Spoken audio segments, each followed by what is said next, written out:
Likey.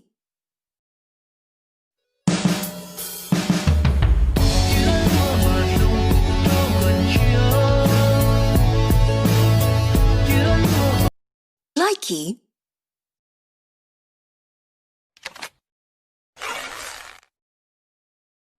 Peace up, A-Town down.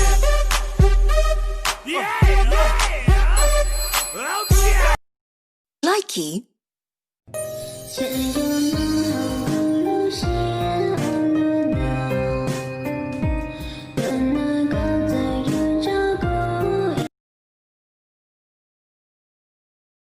Likey.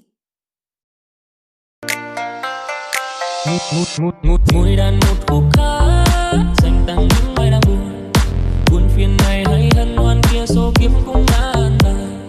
Mùi đàn một khúc hát dành tặng những ai lạc đường, mọi chợ ngài trong gai. Likey.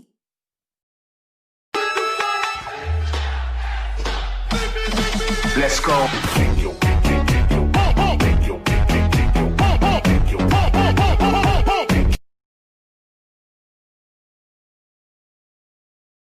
Likey.